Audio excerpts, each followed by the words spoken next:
Emmanuel Macron, who says that France is entering a new phase of advanced nuclear deterrence, announcing the country will increase the size of its nuclear arsenal. Europe appears to be moving, quietly but decisively, beyond the strategic shadow of the United States. In a speech that may prove consequential for transatlantic relations, President Emmanuel Macron of France announced that his country will expand its nuclear arsenal for the first time since 1992 and deploy nuclear-capable aircraft across 8 European nations. The initiative will not operate under NATO command or American oversight. Instead, it envisions European states functioning within a French-led nuclear framework independent of Washington's authority. If you're following this, it's critical to stay informed. Your support by liking and subscribing helps keep this analysis going, especially at a time when global financial stability may be on the line. The announcement stands as one of the clearest indications that confidence in the American security guarantee, long the foundation of European defense policy, has weakened.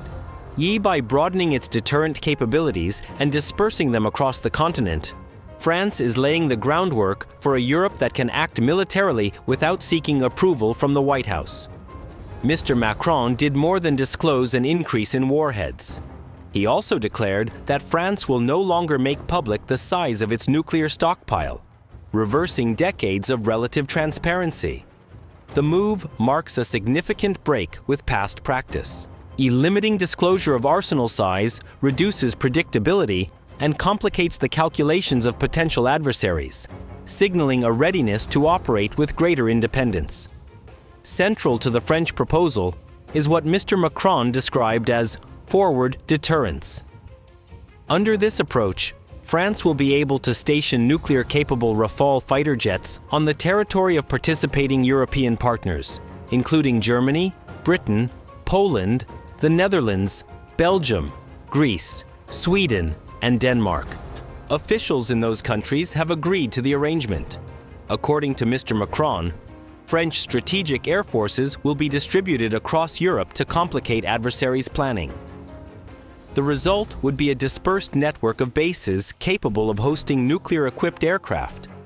France will retain exclusive authority over any decision to use its nuclear weapons, with no shared command structure and no external veto. The arrangement underscores Paris's determination to preserve sovereign control while extending its deterrent reach. For advocates of European strategic autonomy, the initiative gives practical form to a long-stated ambition. French officials have publicly framed the shift as a response to security challenges posed by Russia and China. Yet Mr. Macron's remarks also reflected European unease over relations with President Donald Trump. European leaders have increasingly questioned the durability of the American commitment to defend Europe under its nuclear umbrella, a policy that has anchored NATO for decades.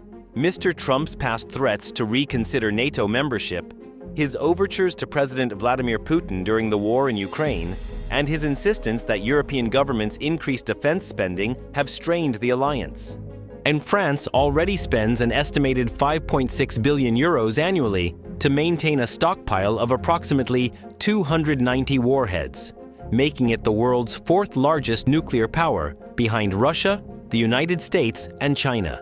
Expanding that arsenal and deploying related infrastructure across multiple countries will require additional investment in delivery systems, facilities, and secure command networks. In a related development, France and Germany have established a high-level nuclear steering group, and German conventional forces have participated in French nuclear exercises and visits to strategic sites. Such coordination between the European Union's 2 largest economies in the nuclear domain signals a deeper level of integration than seen in previous decades. The timing of Mr. Macron's speech has added to its significance. Although the address was planned before the latest escalation involving Iran, it comes as American military operations in the Middle East have heightened concerns in Europe about being drawn into conflicts with direct economic and political consequences, including potential energy market disruptions and regional instability.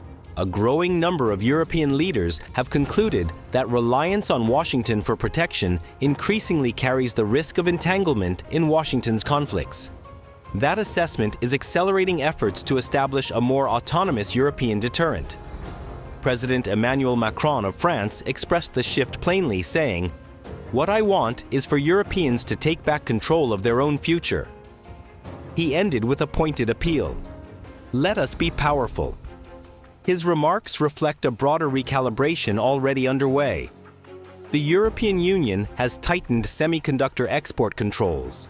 He sought to reduce dependence on unstable external energy suppliers and encouraged capital to move away from vulnerable Gulf markets. Together, these steps indicate a gradual distancing from elements of the American-led security framework, undertaken carefully to avoid an open rupture.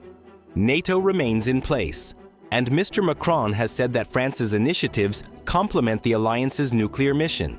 Yet operating alongside NATO is not the same as relying on it. Parallel capabilities, especially in an atmosphere of diminished trust, alter the strategic balance. Prime Minister Donald Tusk of Poland captured the shift in tone when he said, "We are arming ourselves together with our friends so that our enemies will never dare to attack us." His choice of words was notable.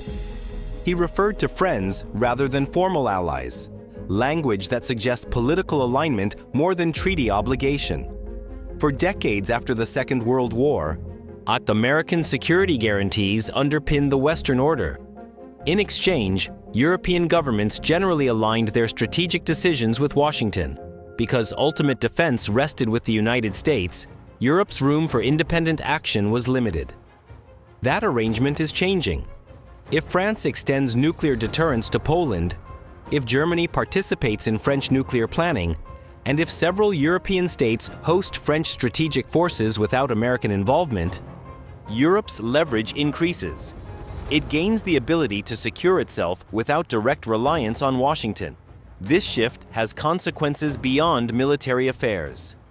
Trade negotiations, technology policy, and climate discussions all unfold differently when security no longer depends on American guarantees. The implicit pressure that once accompanied the United States security umbrella weakens when Europe possesses its own. Britain is now central to this evolution. In July 2025, France and the United Kingdom agreed to coordinate their nuclear forces while maintaining separate national command. With Britain's estimated 225 warheads and France's roughly 290, the combined capability exceeds 500. That scale places the partnership behind only Russia and the United States in overall strength and signals a more balanced transatlantic relationship. The realignment comes as the United States faces persistent inflation, energy market volatility, and heightened recession risks.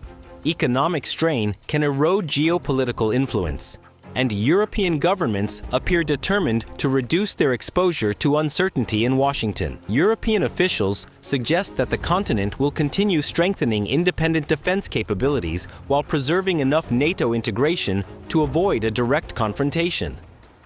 In the coming years, strategic autonomy may become less an aspiration and more an operational fact. American influence in Europe will endure where interests align, but not because Europe lacks alternatives. The result is the most significant redistribution of military authority among Western nations since 1945. Driven by doubts about the durability of American commitments, European governments are moving to ensure that their security rests firmly in their own hands. As Mr. Macron put it, "To be free, you must be feared." A statement that reflects Europe's determination to act as a strategic power in its own right. That brings us to the end of this video. Thank you for watching. We truly appreciate your time and engagement. If you found this content informative or thought-provoking, we would be grateful for your support. Please consider liking the video and subscribing to stay connected with our community. Your engagement means a lot to us.